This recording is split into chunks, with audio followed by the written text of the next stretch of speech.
Here we are. We are live back again with another short and punchy punch to the gut, as it were, of geopolitics, especially focusing on Iran, Ukraine, and all that kind of stuff.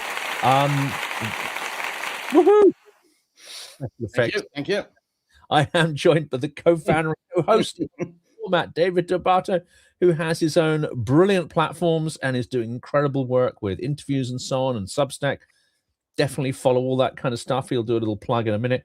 Today, we are going to be talking about a number of things. One of those, however, is that Trump has snapped back to his default position of, and I don't know, YouTube's not going to like this, but spouting Kremlin-inspired bollocks about Ukraine.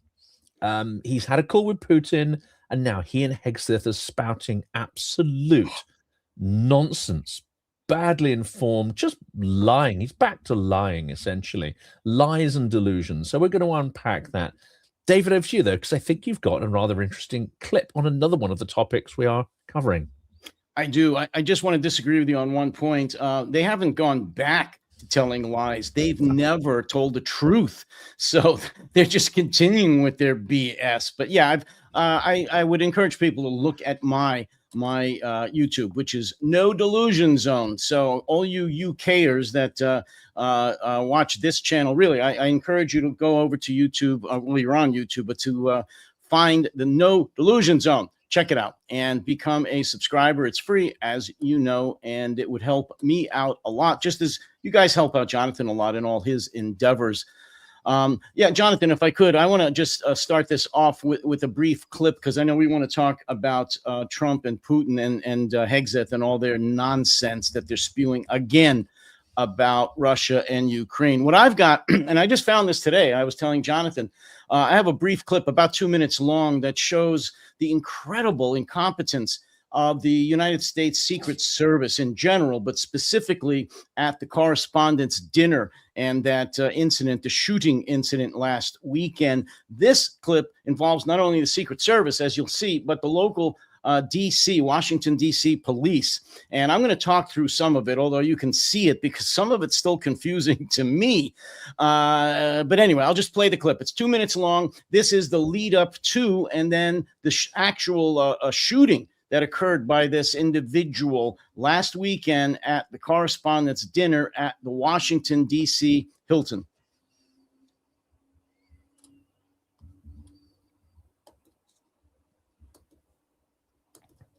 Again, these are the moments leading up to the incident. I may pause it. I can't pause it actually on this, so I may just give some comments.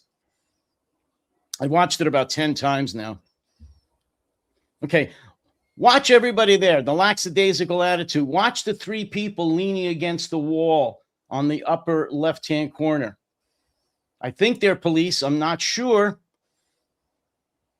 There's a dog handler on the upper left. He's checking out the door way up on the upper left-hand corner. That's leading from a stairwell, I believe. Canine. He just checked the stairwell. And look, watch. Ta-da!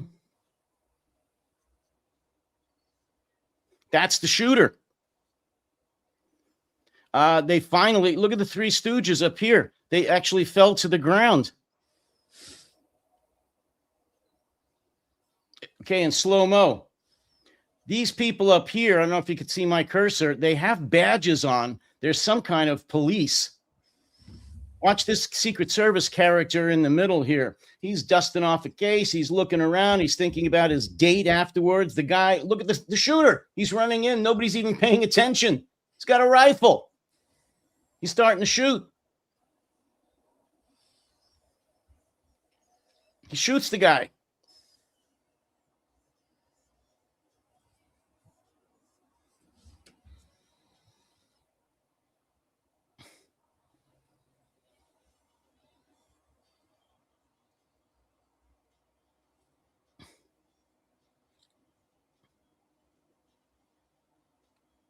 And that's it. What I saw there as a former police officer was a disgrace. I mean, not only were they all just kind of, one of these things. As I said, I don't know, I've watched it a lot. So there's some things that jump out here at me really, really quick. there was a canine officer in the very top left-hand part of the screen in a hallway who put a dog inside what was a stairwell, literally about less than 5 seconds after that officer and the dog allegedly cleared the stairwell. The shooter comes out holding a rifle and runs right through there, and the canine officer doesn't even react.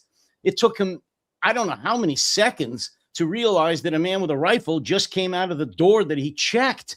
And then eventually he starts running after the shooter. The Three Stooges, which I think were DC police officers in the center upper part, literally fell to the ground. They were trying to get away. They slipped and fell. One helps the other. Woo, woo, woo. And then they finally escaped through the same stairwell the guy came through. Secret Service had their backs mostly to the metal detectors. Especially the guy in the middle. And you could see the shooter running through all the way up the hallway, all the way through the unmanned metal detector and all the way through and starting to shoot. And the Secret Service and police are just there slack-jawed and didn't recover until the guy was way past them.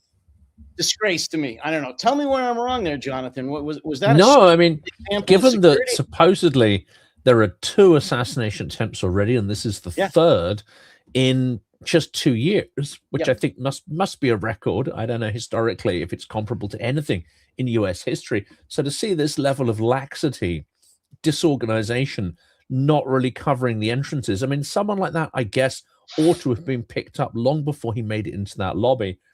And then even then he gets quite far into the lobby. The whole situation seems pretty farcical. It's the best case for a ballroom I've ever seen, David. Oh, absolutely. We need to spend about $1 billion for a secure location for the president. Absolutely. So parties and I don't know. But, I have to say this it's not fairness to the Secret Service. They've been having major problems for years. It predates Trump. It predates even, I think, Obama and Biden. They've been having problems. We talked about this a couple of days ago. And this is just the latest and perhaps worst example because it's really well documented here on this video. It's a disgrace. My opinion, they have to clean house. They have to start from top to bottom, not with just the director, the assistant director, the training officers, their academy, how they're trained, go through each one of their records, find out how many have been arrested since they've been agents for domestic violence, being drunk on duty, losing their weapons and their badges, on and on and on, and just clean house. Like I said, start all over again because they are a disgrace. And as much as we may or may not, like Donald Trump, the office of the president of the United States needs to be protected. The office deserves better. And if they can't protect a function where the president, the vice president, speaker of the House, the top 3 people in succession of the leadership of the United States, if they can't protect them better than what you just saw on this video, then we're in worse trouble than even I thought. Yeah, I mean, it's absolutely sort of fascinating in quite a sort of ghoulish way, I have to say. Well, I doubt whether anything reform-wise is going to happen under Trump, despite the ongoing threat of more incidents like this. It's not that kind of attention to detail that seems to be their strength. I couldn't really tell you what their strength is. But let's go on to the lies. Let's get on to the lies because please, yes, I'm waiting for the lies. The things that really jumped out at me is Hegseth blustering in one of these sort of committee, where he's under questioning various policies, and he's asked, how has this gone so wrong? Ukraine predicted to fall, etc. And here it is getting stronger. What went wrong in the assessments?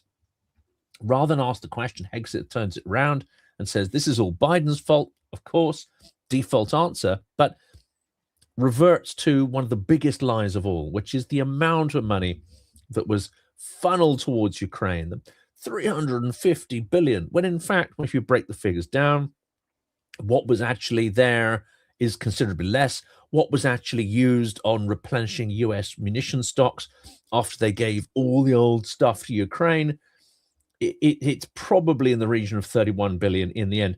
Not an inconsiderable sum, but it's 10 times less than the headline propaganda figure. And of course, that 31 billion a lot of it is really old kit that was going to be retired anyway. So there's all sorts of accounting little tricks in there, and then you add the propaganda tricks on top. So the US has not provided that much, and certainly not that much in way of modern kit, and that is something that perhaps is deplorable. And we could look at that and go, actually, that wasn't great, and that was spun by Biden in all sorts of ways. But the big lie is that vast sums of money have gone to Ukraine, not being used effectively, and this was a big mistake. And then there's a line which Hegseth and Trump use, which is that this prolonged the war. Mhm. When you break this down, there's a logic here which is coming directly from the Kremlin, which is if the war was shorter, well, in whose favor would it have ended? The implication behind what Trump and Hegseth are saying is that it would have been preferable for Ukraine to lose and not fight earlier. You and I know that that would have been a genocide, a territorial appropriation and genocide on the scale of anything in the Second World War. Hundreds of thousands, possibly even millions of people tortured and killed, and an entire nation, the largest nation in Europe, defiled. That is the scenario which Trump's demented brain seems to think was the better scenario. So what's going on here, and why does he default back to? You have temporary suspension of the lies when he speaks to King Charles and a few others. There's a temporary kind of, let's say, lull in the complete obscene bullshit. But he defaults almost instantly. Now that period of defaulting back to the lies is getting less and less. It can be measured in hours, not even days and weeks. And it defaults back to a position which is entirely in keeping with Kremlin propaganda narrative. So over to you.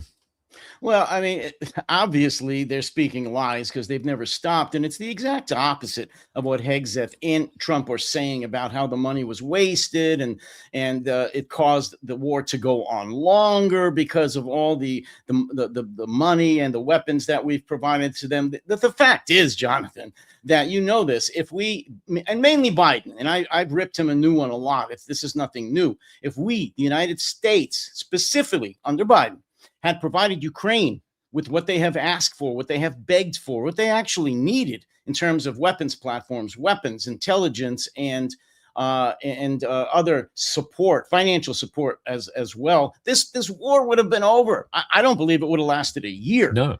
And indeed, in just a few weeks, more money has been, I was about to use an obscenity there, has been spewed on a pointless war in Iran, than was ever given to not only the money, Jonathan, it's insane. I don't know what the figure is now. They said 31 billion, but it's also been acknowledged it's probably double or triple that much in a 60-day war. Not just the money, it's the weaponry. We have used more precision-guided weapons, the expensive kinds of things that Hegseth and Trump are complaining about than they ever even thought about sending to Ukraine. If they had sent the HIMARS and the ATACMS and some other anti-aircraft drones. Well, we didn't have the drones. That Zelensky and the Ukrainian, earlier on, all of that. Yeah, if we had sent what they asked for, the precision-guided weapons of the time, 3-4 years ago, again, the war wouldn't. There would be no war now. We wouldn't have whittled down our stocks of very expensive weapons. We wouldn't be sending too much money to be wasted in Ukraine because the war would be over. Why is Trump and Hegseth reversing again and kissing Putin's you-know-what? There's no answer for that. I think it goes in cycles. Obviously, Trump is very upset and bewildered about the war in Iran. So one of his pet peeves is Zelensky and Ukraine. So he's attacking him again. Hegseth was just before Congress, as you said, not just talking about that, talking about the budget, the overall budget for the Pentagon, which he wants to be a staggering $1.5 trillion. He wants $1.5 trillion next year.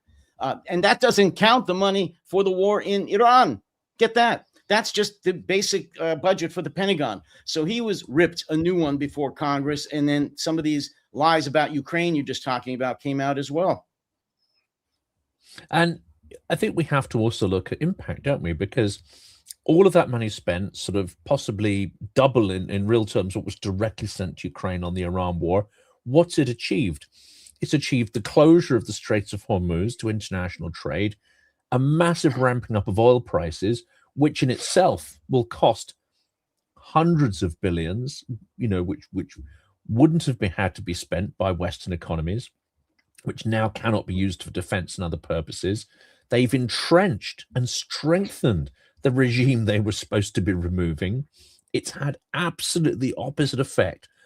All that money spent to have the opposite effect of what was apparently intended, plus it's helped the Kremlin massively. Turn to Ukraine, and for the relatively small sums spent over 5 years, what's it achieved? The absolute degradation of the US's traditional peer adversary, Russia, which is back in its full imperial phase. It has curtailed and prevented that. I would argue prevented World War III, not risked World War III, prevented World War III by stopping Russia on the edges of Europe, when clearly it has designs on far greater territorial ambitions. So you look at that result, and it is extraordinary what Ukraine is saving the world, not just spending, and what is achieved with a relatively small amounts of money compared to the overall defense budget.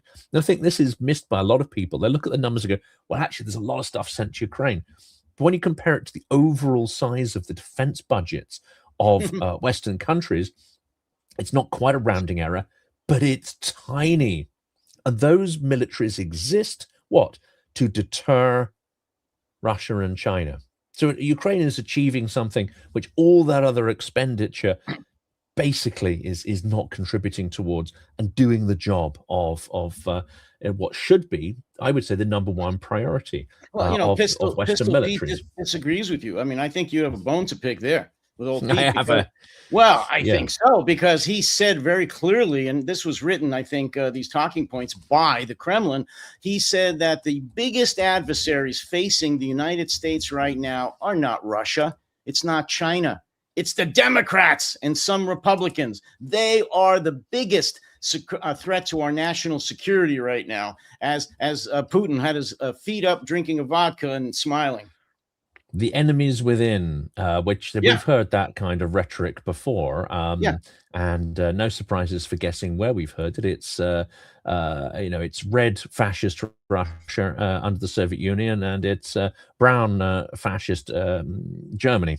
Except and Trump are rekindling what they've said for years, Jonathan, and that's what you're talking about. They have said from the beginning, at least the Republicans, that the money and the weapons that we've sent to Ukraine are a total waste. That this is a drain, a negative drain on the American economy, on the American treasury, and on the Pentagon stock of weapons, that we're not getting anything out of this except losing money, losing weapons, and all that, when it's the exact opposite. As you said, these were from our drawdown supplies. These weren't current weapons. That we never gave them the most current and sophisticated and best weapons that we had.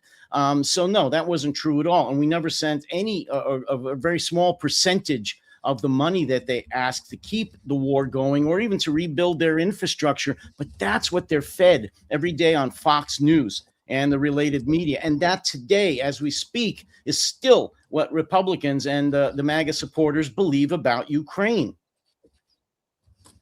And it's extraordinary, isn't it? I had this conversation. It hasn't gone live on the channel yet, but it hit me as a bit of revelation, actually, which is we have this extraordinary impression, and we've talked about sort of white nationalism a lot. Russia has used that very effectively to paint itself as the frontier of defending traditional values, traditional white-skinned Christian civilization, etc., etc.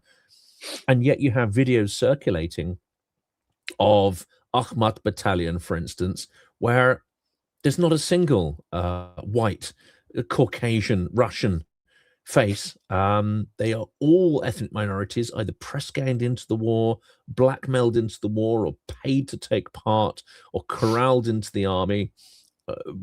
Buryats, Chechens, Ingush, and the list goes on, one nationality after the other.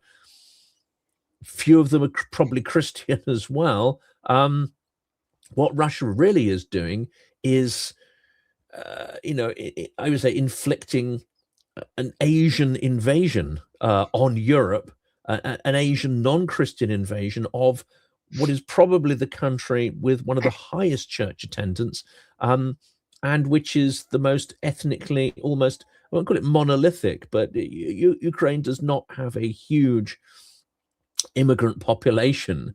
So this idea of Russian conservatism versus radical LGBTQ etc. Europe is a narrative of such staggering absurdity.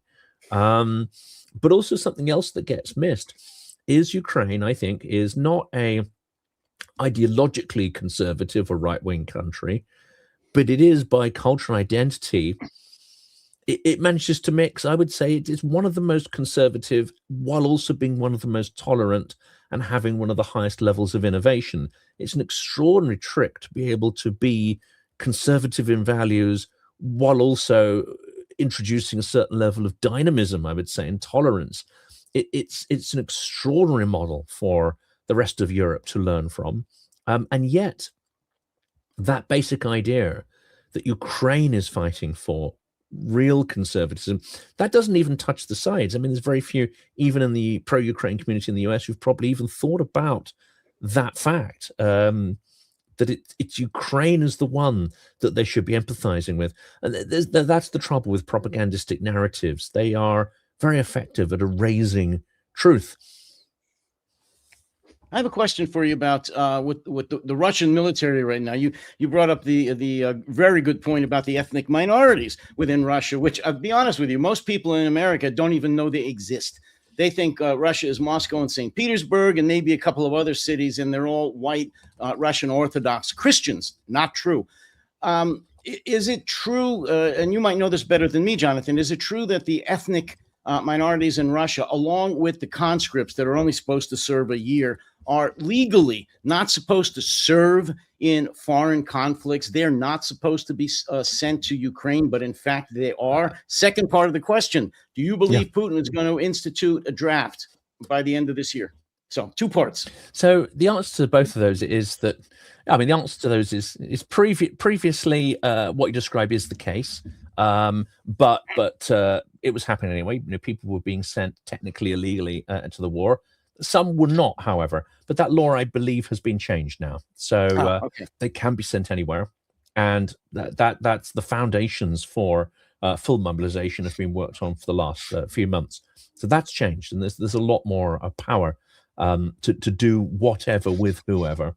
And you can see why they've put that in place. In terms of will there be mass mobilization, I don't think that's the case. And in talking to many people at Russia Watchers, it is happening. There is mass hidden mobilization already unfolding.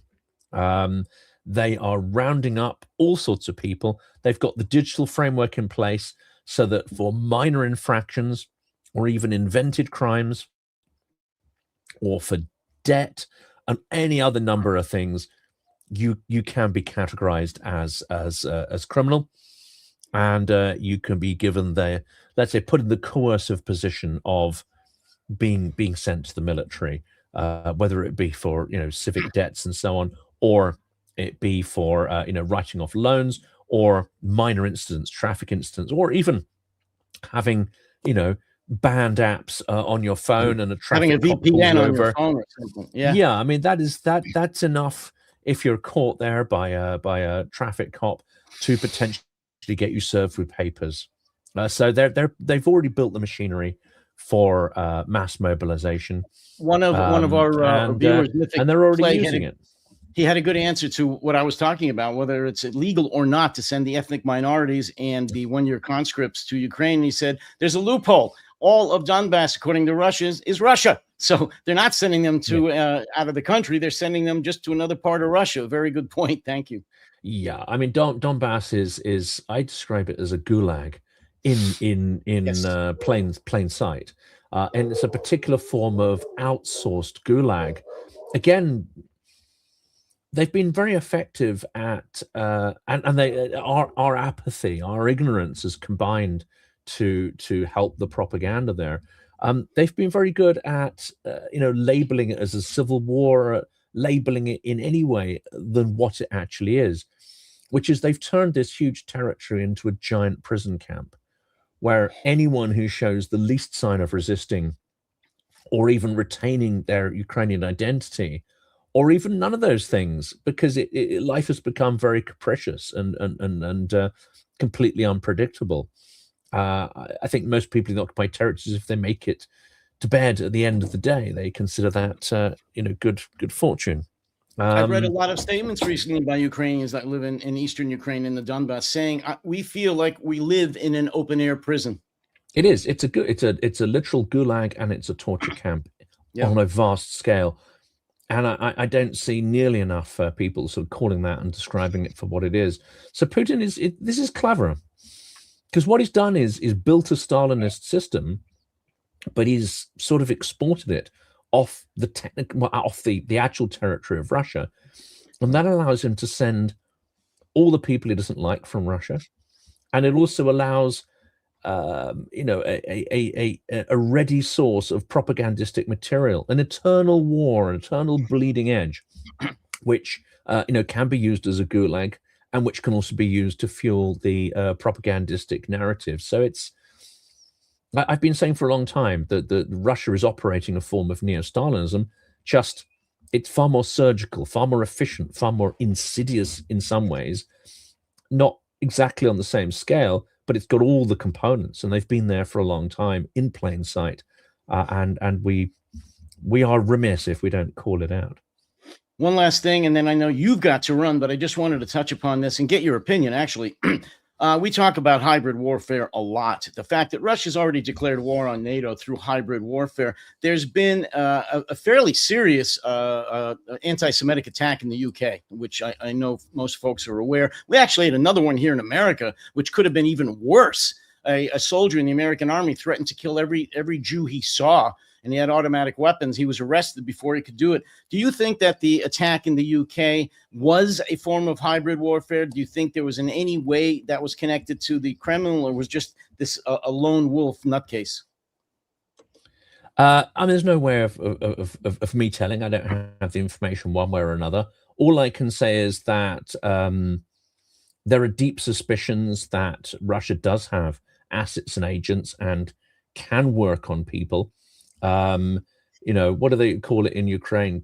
Like conserve, like conservne banki, which is like canned vegetables or whatever, and you store them away until you need them.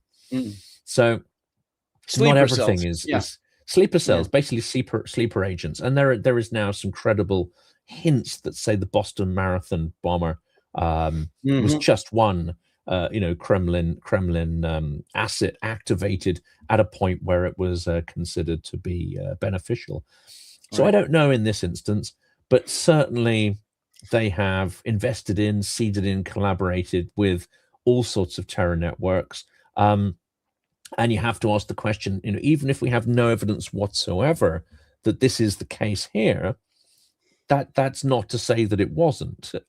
We may never find out. The question I always ask is, well, who benefits? Who benefits at a particular point in time? And if you can see some clear benefit destabilizing the sense of law and order here, or creating a narrative that can be manipulated, then you have to ask whether it was more than just, an accident, or more than just a lone wolf. But at this point, there's no evidence for it. But we should always ask the question as to whether there are additional benefits that allow us to start to hypothesize about why that might have happened. A lot of the anti-Semitic attacks at this time that are happening, of course, will be attributed to Muslims and the war in Iran. However, since Russia is fully supporting Iran, I don't put it past them at all to provide either financial support, training support, or even be part of any type of attacks like just happened in the UK and have happened all over Western Europe, Germany, the Netherlands, and so forth. Well, the last thought on that is the logic we should look at here is in the UK. Why would it be beneficial to destabilize the UK and to create a sense of the absence of law and order here. Well, that fuels all sorts of narratives on the right in America.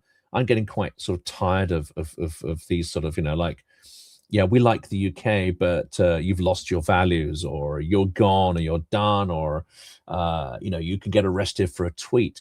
We've got to start calling this bullshit out. And I even have friends and allies who repeat this stuff, and you really have to sort of say, stop carrying water for the Kremlin with this kind of nonsense, because it's part of a psyop to divide and conquer. It's part of a psyop to create the sense of instability, and to say that we don't hold the values that we actually hold. It's stuff that needs to be sort of stamped on.